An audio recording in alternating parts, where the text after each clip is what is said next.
Assalamu alaikum chers abonnés, bienvenue sur La Boussole. Nous sommes ravis de vous retrouver pour un nouvel épisode sur la vie des grands savants. Je commence avec une question. Saviez-vous que les savants sont considérés comme les héritiers des prophètes ? Vous vous demandez peut-être pourquoi ? Eh bien, après les prophètes, c'est eux qui en savent le plus. Ils étudient les versets, les paroles des prophètes, les sciences et vulgarisent tout ça pour que nous puissions mieux comprendre. C'est donc eux que nous sollicitons quand nous voulons savoir quelque chose ou comprendre quelque chose. Et donc, c'est à eux que revient la lourde mission de guider la Oumma. C'est pour ça qu'ils portent ce titre honorifique qui reflète leur responsabilité extraordinaire. Aujourd'hui, nous parlerons d'un grand savant contemporain. Il s'agit de Fethullah Gülen. Altruiste, dévoué à sa communauté et à la tête d'un mouvement de société civile transnationale, il fait partie des personnages intellectuels inspirants et exemplaires qui méritent d'être connus. En 2013, le magazine Time a d'ailleurs compté Fethullah Gülen dans le top 100 des personnes les plus influentes du monde.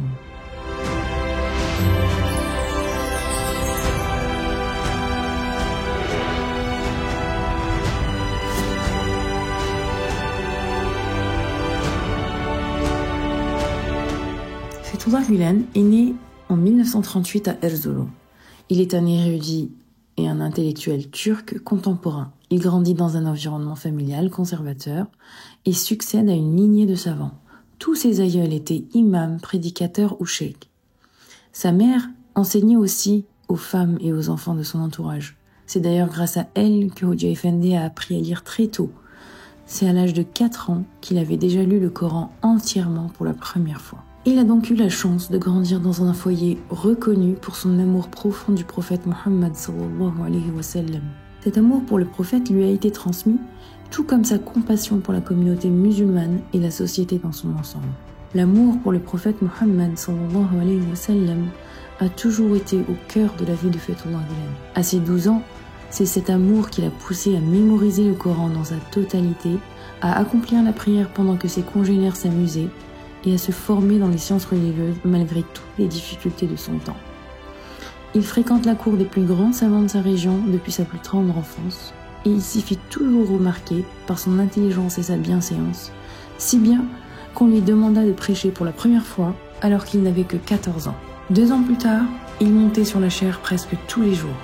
Son éloquence et son savoir surprenaient tant qu'il était connu des alentours et attirait une grande foule durant ses prêches.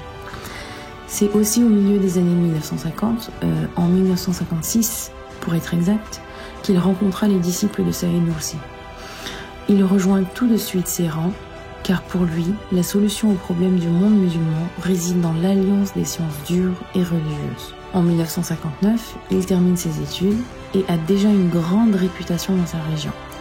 Il se voue totalement au service de la communauté, au point où il refusera de se marier pour éviter toute diversion. On retrouve chez beaucoup de savants ce refus du mariage pour s'adonner complètement à l'adoration de Dieu ou à la mission qu'on se fixe. Il part ensuite pour Edirne, où il commence à travailler comme imam dans différentes mosquées de la ville, où il est toujours apprécié par la communauté. Cette période est coupée par l'épisode du service militaire. Bien qu'il n'était pas autorisé à prêcher, l'exemplarité de Hoca Efendi, même en dehors de ses fonctions, valait un prêche tout aussi efficace. Cela lui a d'ailleurs valu le respect de ses supérieurs, mais aussi la malveillance de certains qui ont éveillé le doute et ouvert une enquête à son sujet. L'enquête n'aboutit à rien et il termine son service militaire avec les appréciations de ses supérieurs. Hoca Efendi est très concerné par la situation du monde musulman qui est mis à l'écart de la science et du développement. Il pense que la solution réside dans l'éducation, l'instruction et la formation d'une élite intellectuelle qui n'est pas arrachée de sa foi ni de ses valeurs traditionnelles. Il commence alors à œuvrer pour former des jeunes éduqués, instruits et motivés par leur foi. L'engagement de Fethullah Gülen en faveur de la jeunesse et de l'éducation est exemplaire.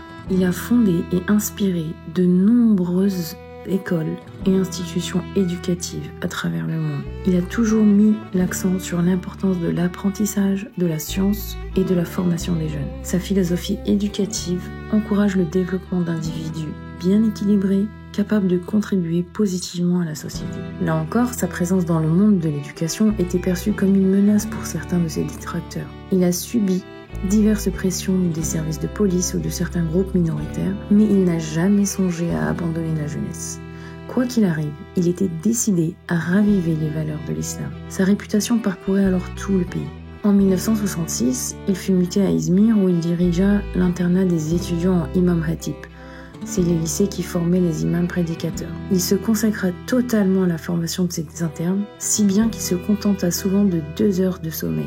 C'est d'ailleurs à cette époque qu'il initia les retraites spirituelles, ou les camps, pendant les vacances scolaires. En tant que penseur religieux, il s'est également consacré à expliquer les enseignements du prophète, sallallahu alayhi wa sallam, et à encourager les croyants à suivre son exemple. Il parcourait les cafés de la ville pour atteindre également les personnes qui ne fréquentaient pas les mosquées. Il a toujours souligné l'importance de l'amour et de la miséricorde dans la vie quotidienne, en mettant en avant le modèle de tolérance et de compréhension que le prophète sallallahu alayhi wa sallam a incarné. En 1971, après le coup d'État, il a été incarcéré à tort durant environ 1 an.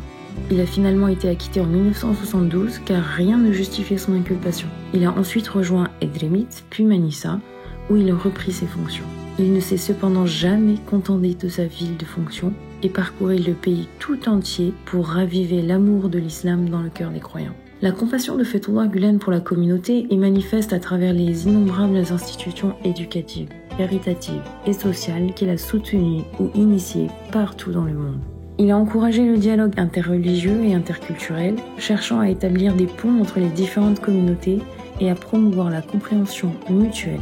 Sa vision s'inspire d'un engagement en faveur de la paix, de la tolérance et de la coexistence harmonieuse. Fethullah Gülen aspire à la paix universelle par le dialogue et la compréhension mutuelle. Il a œuvré pour établir des ponts entre les cultures et les religions, favorisant de cette manière un dialogue constructif entre les différentes parties du monde.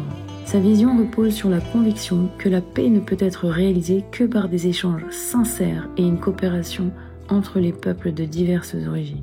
Dans l'ensemble, Fethullah Gülen est un érudit et un intellectuel de notre temps dont l'héritage se caractérise par son amour pour le prophète, sa compassion envers la communauté, son engagement en faveur de la jeunesse et de l'éducation, ainsi que son désir ardent de promouvoir la paix universelle par le dialogue. Sa vie et ses idéaux continuent d'inspirer de nombreuses personnes à travers le monde. Aujourd'hui, il vit encore aux États-Unis où il s'était rendu pour se faire soigner depuis 1999. Nous lui souhaitons de retrouver la santé, qu'Allah l'agrée.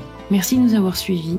Dites-nous en commentaire ce que vous a le plus marqué et s'il y a d'autres savants que vous aimeriez connaître. N'oubliez pas de liker et partager cette vidéo avec vos proches. Assalamu alaikum.